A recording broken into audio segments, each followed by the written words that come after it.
تر اوسه پورې مونږه د خوځښت تر اوسه پورې مونږه یو اړخیزه خوځښت ته وکتل چې یو اړخیزه خوځښت سره به څنګه هغې کې به څنګه حساب کتاب کوو. یو اړخیزه خوځښت څه ته وایي؟ په هغې کې دا و چې یو شی یا په نیغه لیکه باندې مخکې ځي یا وروستو ځي، ګس لاس ته ځي، ښي لاس ته ځي، تیزیږي، په مزه کېږي. او د هغې دپاره مونږه د زیږي چې کوم د وخت په هره لحظه باندې د زیږي دپاره ایکویشن معلوم کو، او هغه یا ایکس و که په نیغ سړک باندې یو ګاډی مخکې وروستو ته یا یو سړی مخکې وروستو ته یا ګس ته لاس ته یا ښي لاس ته، او که نه د لاسه ویستلی شوی په بره باندې غونډارې و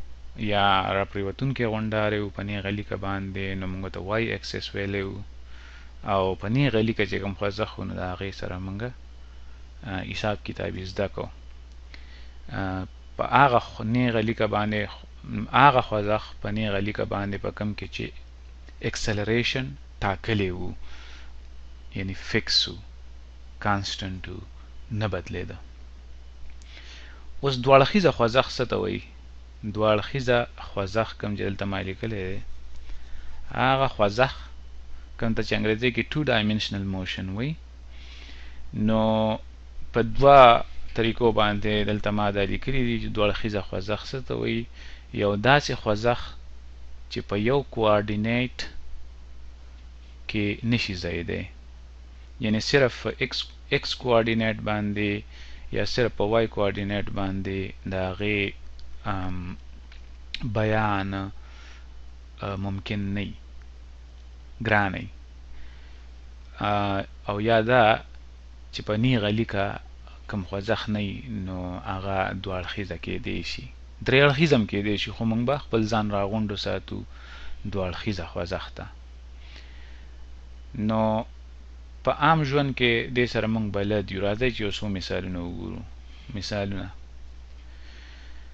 په ارټ باندې تاویدونکې غویی یا په ګاڼۍ باندې تاویدونکې غویی، دا غویی په نیغه لیکه نه ځي. د ده خوځښت موږ په یو ایکس یا په یو وای باندې یوازې نشو بیانولی. د دې لپاره موږ ته دواړه کوارډینیټس پکاري. موږ به وروسته وګورو چې هغه څنګه. نو دا خو زموږ په عام ژوند کې مثال دی. په ګاڼۍ باندې تاویدونکې غویی شو، یا د ځمکې نه تاویدونکې سپوږمۍ شوه چې په دایره کې تاویږي، یا یو موټر شو چې په کوږ سړک باندې روان دی، او یا زړور خان په لینده باندې کاڼی ایستی دی. نو تاسو ته پته ده چې دغه کاڼی په بر هم ځي، په ښکته هم ځي، او د زړور خان نه لرې وځي. یعنې نو دا قسمه خوځښتونه کوم چې په عام ژوند کې موږ پیژنو دا ټول دوه اړخیزه دي یا 2 dimensional دي. نو په دې کې راځئ چې وګورو چې دا قسمه خوځښت دپاره د ټولو نه لاول شی دا دی چې موږ زیږی معلوم کړو، کوم شی چې خوځښت کوي. نو زیږی به موږ څنګه معلومو، د هغې بیان به څنګه کوو. د مثال په توګه یو موټر په دې کوږ سړک باندې روان دی. نو موږ څه وکړو؟ موږ وایو د ده زیږی موږ د یو خاص ځای نه کچ میچ کوو. د مثال په توګه دا ما هغه سړک دوباره راښکلی دی په دې تصویر کې، دا کوږ په دې باندې موټر روان دی، او یو سړی دی د دې ځای نه کچ میچ کوي د دې پوینټ نه. نو موږ بیا داسې وکړو، موږ وایو د ده زیږی یو ویکټر دی چې په هر ځای باندې دی، هغه ځای پورې موږ د دې ځای نه یو ویکټر راکاږو، نیغه لیکه باندې دا ونښلو د اوریجن سره. سمه ده؟ نو موږ ایکس او وای ولې راښکلي دي؟ ځکه چې په دې خوځښت کې دوه قسمه کار کیږي. که ستاسو خیال وي په دې کې ګس لاس ته ښي لاس ته هم تګ شته، او په دې کې بر او ښکته هم شته.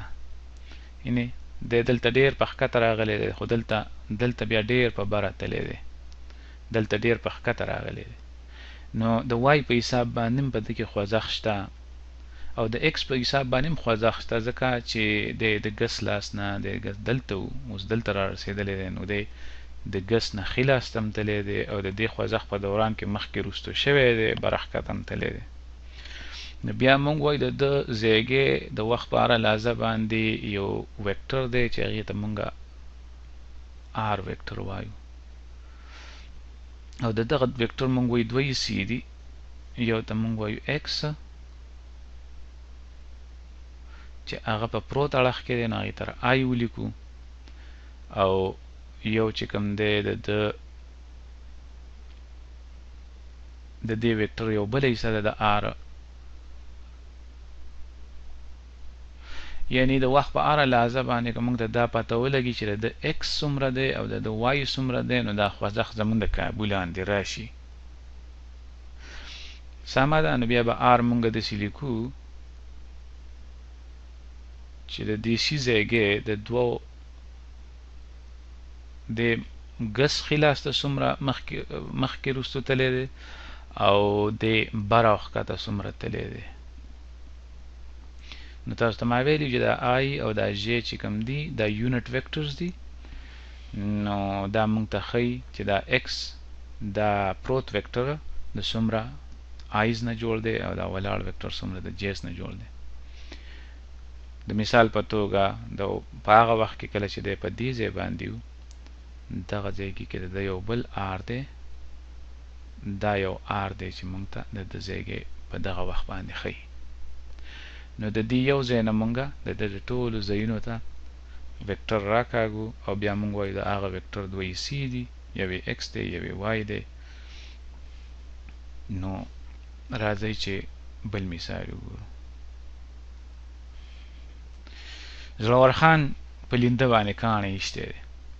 موږ څه وکړو یو ایکس او یو وای راکاږو او دې وخت کې اوس په دې خوځښت کې دا کاڼی د لیندې نه چې وتی دی د مثال په توګه دلته وتی دی دغه ځای نه موږ کټ میچ کوو. زړور خان هم د منځه ایستی صرف د کاڼي خوځښت ته ګورو. دا کاڼی په بر هم تللی دی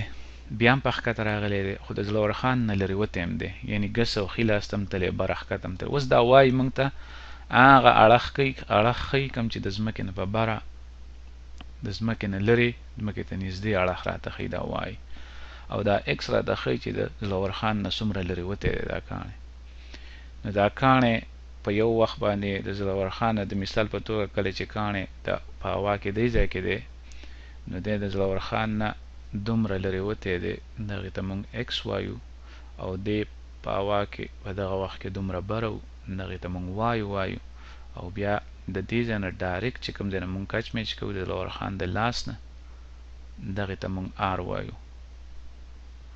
یعنی آر دوه څیزونه که موږ معلوم کړو څومره لرې وتی دی ایکس په پروت اړخ کې، آی مطلب دی په پروت اړخ کې، او بیا دغه یو ویکټر چې دی دا کوم ولاړ څومره بره ښکته تللی دی جې وای جې. نو دا د زیږي ویکټر چې دی دا موږ ته د دې کاڼي د خوځښت په باره کې ډېر معلومات راکوي. سمه ده. نو مطلب یې دغه دی چې څومره لرې وتی دی د زړور خان نه او څومره د ځمکې نه بره ښکته تللی دی به دا پوره معلومات دي. د وخت په اړه لحاظه که موږ ته دغه ایکس او دغه وای معلوم شي نو موږ ته د وخت په اړه لحاظه باندې د دغه کاڼي زیږی معلوم شو او د هغې نه پس موږ له چل راځي. غویی په ګاڼۍ تاویږي یا سپوږمۍ د ځمکې نه تاویږي نو دغه یو دایره جوړوي، په دې دایره باندې غویی تاویږي. دلته ما ښودلی دی. نو د کوم ځای کې چې غونډان دي د ګاڼۍ هغه ځای کې موږ خپل اوریجن واخلو یا د هغه ځای نه کچ میچ وکړو. کوم سړی چې دې ځای کې دا پیړ کوي دا سړی ګني ورکوي په ګاڼۍ کې راځئ چې داسې وګڼو چې دی کچ میچ کوي د ده په حساب دا غویی دته دغسې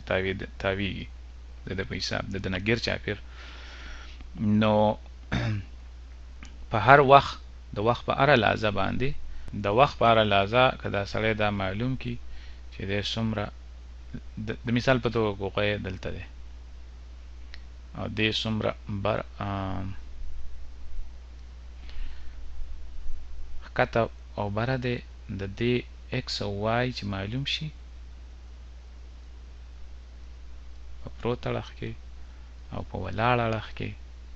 نو دا موږ ته د دې غویي زیږې ښیي. د وخت په هره لحظه نو موږ وایي د دې غویي زیږې د وخت په هره لحظه باندې په ایکس ډایرکشن کې څومره دی او په وای ډایرکشن کې څومره تللی دی. سمه ده؟ نو دغه به موږ ته د غویي زیږې دا آر موږ ته د غویي زیږې ښیي. نو دا آر به د زیږي ویکټري د هر یو شي د خوځښت لپاره چې دوه اړخیزه خوځښت وي. اوس تاسو وکتل چې په دوه اړخیزه خوځښت کې د زیږي دا ویکټر چې دی دا کوم ته چې موږ پوزیشن ویکټر وایو په انګریزي کې، په دوه اړخیزه خوځښت کې د منګه د یو ایکس مونږ وایي د یو ایکس کمپوننت دی او یو وای کمپوننت دی او دا پورا زیږې معلومه دی شي. او کله چې موږ خپل چوکاټ خوښ کو دا کوارډینیټ خوښ کو د مثال په توګه باندې ایکس او وای، نو آر چې کوم دی د هغه به دوه برخې دا د یو شي زیږې دی په دوه اړخیزه خوځښت کې آر، او د ده به دوه برخې یو به ایکس او یو به وای.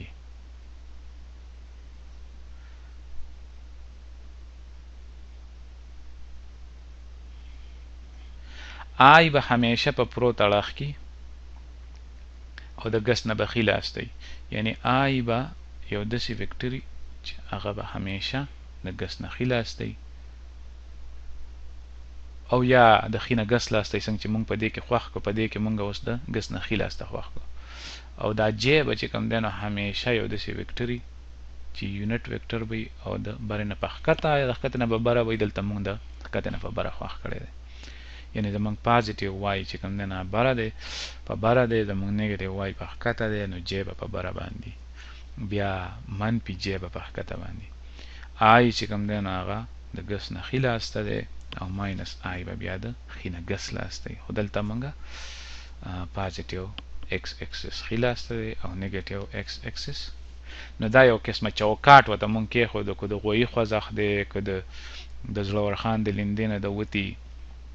کاڼي خوځښت دی، او که په دغه کوږ وږ سړک باندې د موټر خوځښت دی، د هغه به یو پوزیشن د هر یو سي د خوځښت به یو پوزیشن آر او د دغه آر به دوی سي ایکس او وای. دا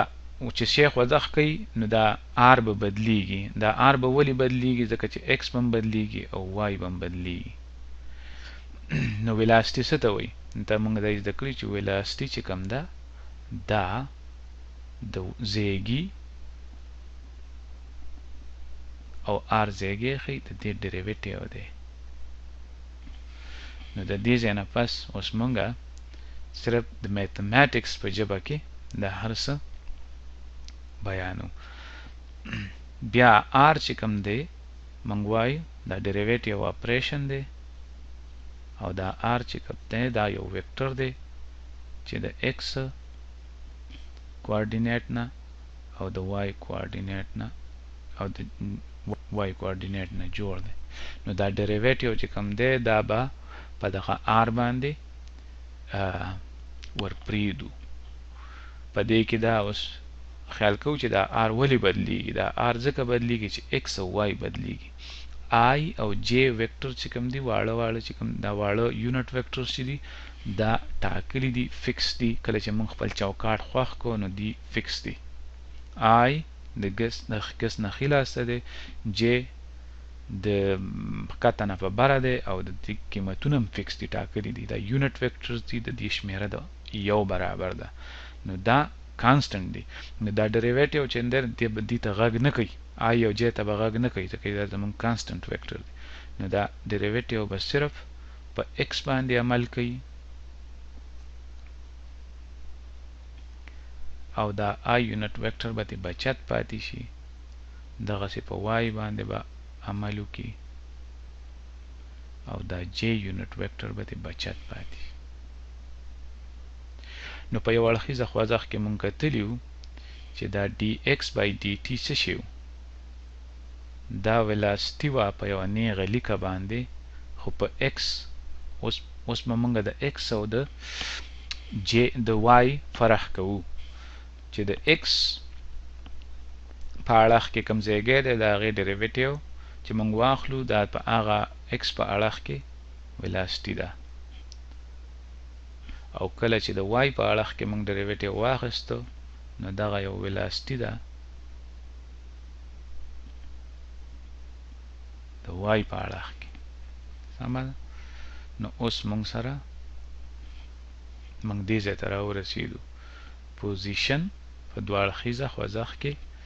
د هغې دوه سی ایکس آی او واي جې ویلاسټي چې کوم ده د هغې هم دوه سی وی ایکس آی او وی ایکس وی واي جې بیا مونږ اکسلریشن به څنګه معلومونه اکسلریشن تاسو ته پته ده چې دا د ویلاسټي ډیریویټیو دی د ویلاسټي د ویکټر ډیریویټیو دی نو په هغه حساب باندې چې زه اوس د دې ډیریویټیو واخلم د ویلاسټي پکې ولګوم نو دا به شي ډیریویټیو واخله د ویلاسټي د ویکټر او د ویلاسټي ویکټر دوه سی دي یوې x ایسه ده او یوې y ایسه ده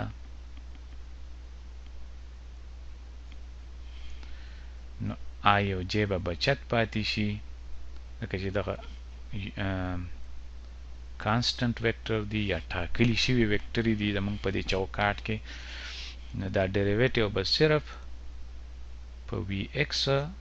او په وی واي باندې ځکه چې دغه وی ایکس او وی واي بدلیږي نو اکسلریشن پیدا کی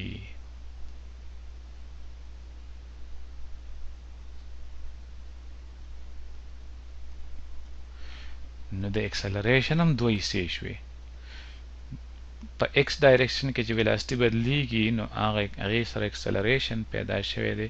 نو هغې ته موږ وایو اکسلریشن په i ډایرکشن x ډایرکشن کې او په y ډایرکشن کې چې کله ویلاسټي بدله شوې ده نو هغې سره یو اکسلریشن پیدا شوی دی هغې ته موږ وایو په y ډایرکشن کې اکسلریشن نو اوس موږ سره درې ویکټرې شوې r زمونږه د زیږي ویکټر دی x او y نه جوړ دی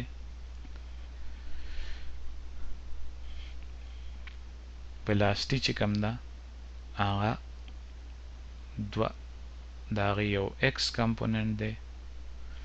او د هغې یو y کمپوننټ دی او اکسلریشن چې کوم دی د هغې دوه کمپوننټس دي یو ax دی او یو ay دی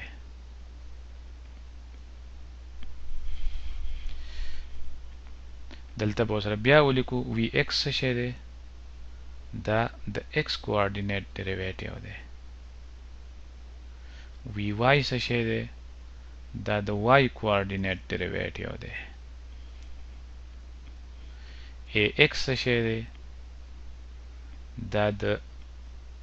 د x په ډایرکشن کې د ویلاسټي ډیریویټیو دی دا دغه یو ay څه شی دی دا په y ډایرکشن کې د ویلاسټي ډیریویټیو دی د دغه ویلاسټي ډیریویټیو دی بیا به تاسو وایئ چې دا vx چې دی دا خو په خپله د x ډیریویټیو دی نو که موږ یې په دې x کې ولګو نو د دې نه به څه جوړ شي نه هغه زوړ حساب کتاب به دې جوړ شي ax به چې د vx ډیریویټیو دی او vx په خپله د x ډیریویټیو دی نو د دې نه به د x دویم ډیریویټیو جوړ شي دغسې ay با د y دویم ډیریویټیو شي سمه اوس مونږ دې ځای ته راورسېدو په x اړخ کې acceleration هغه د x کوارډینیټ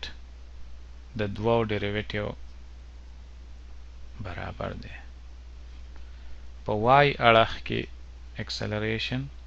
د y کوارډینیټ دوه ډیریویټیو یا ډبل ډیریویټیو متوي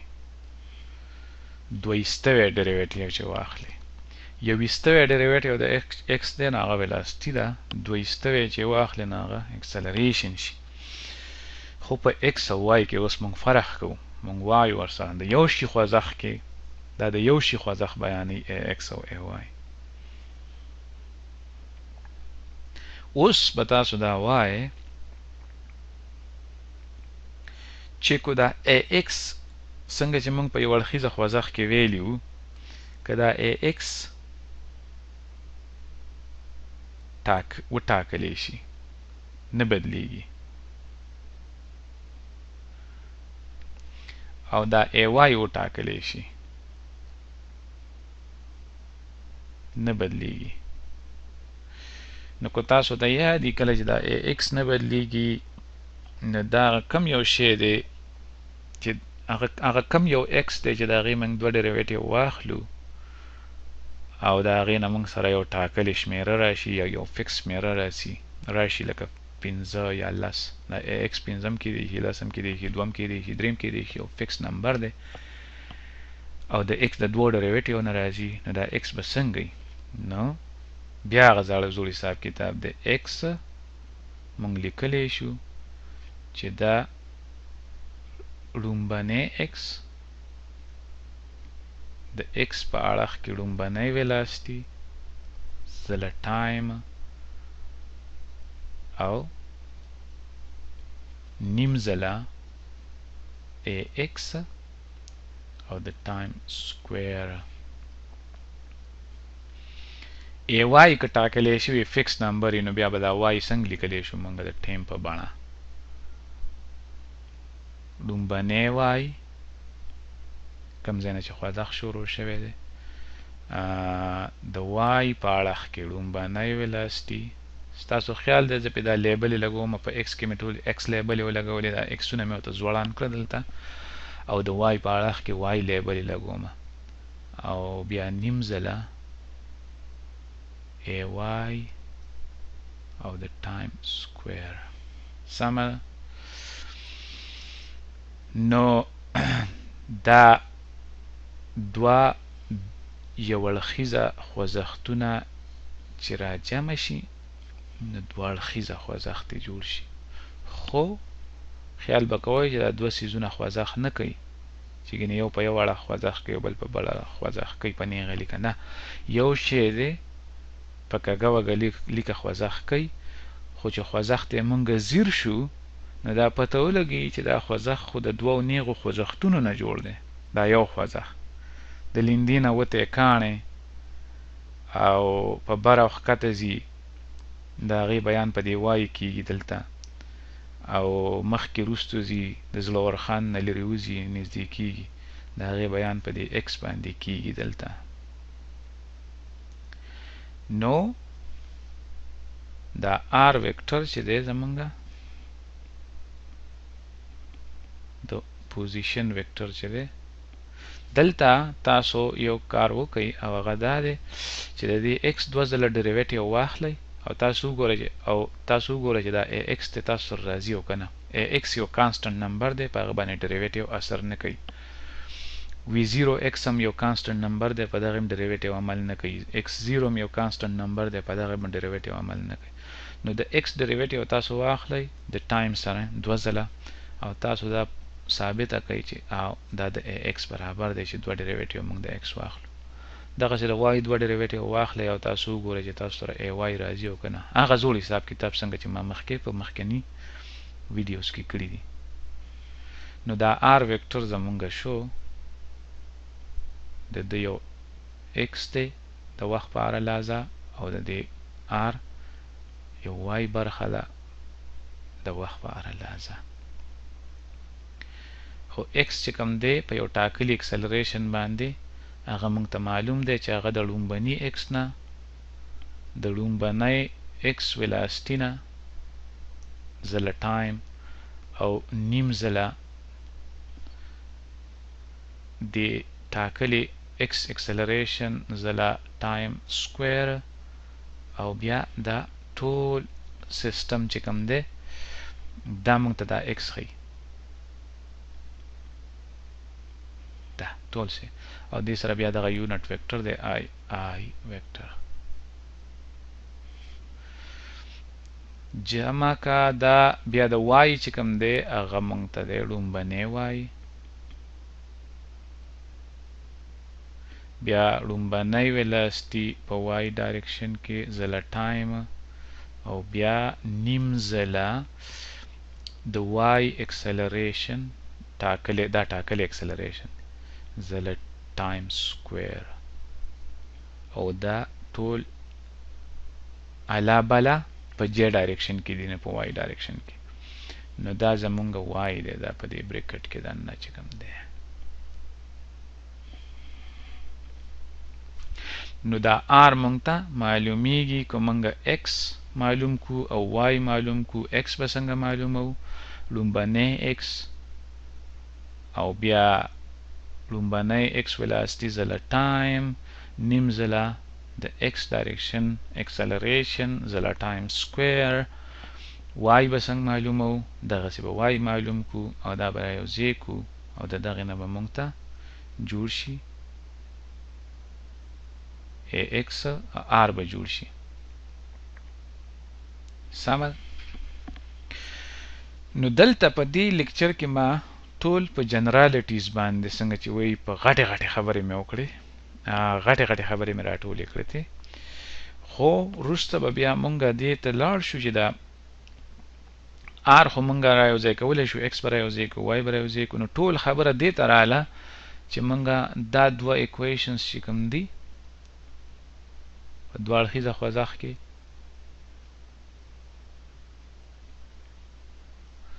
دا یو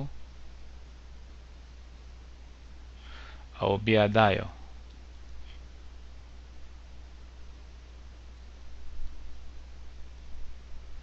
یعنی y کوارډینیټ د وخت په اړه لازم معلومول دي او x کوارډینیټ معلومول دي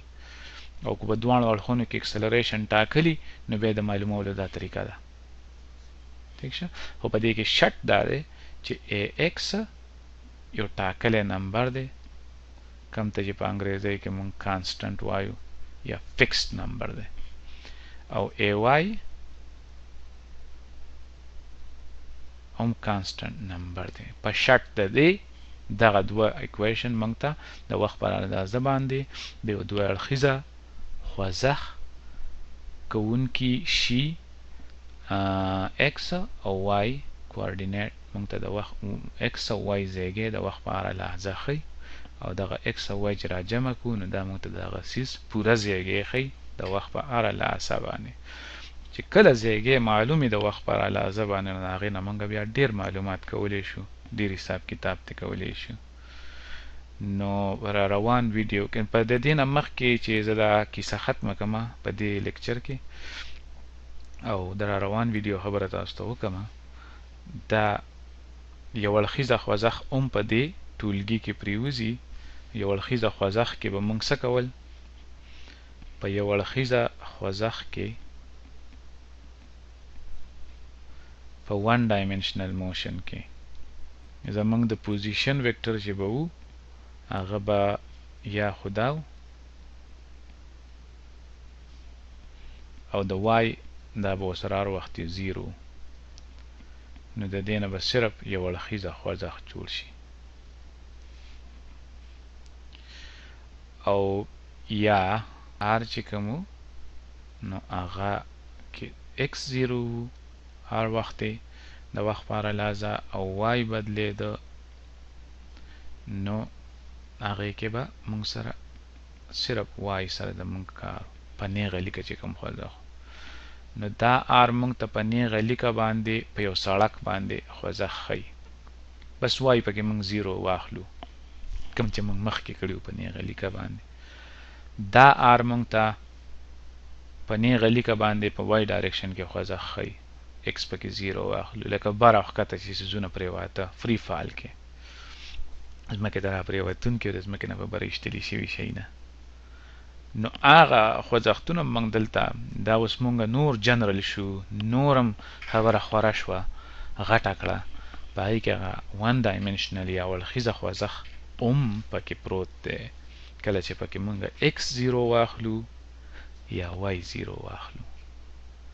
سمه ده خو هغه یو اړخیزه خوځښت کې په ستاسو خیال و نو موږ به صرف ځایګی په x باندې ښودو دا i یونټ ویکټر به مو سره نه ښودو ضرورت نه و ځکه موږ ته پته وه چې صرف د x په اړخ کې خوځښت کېږي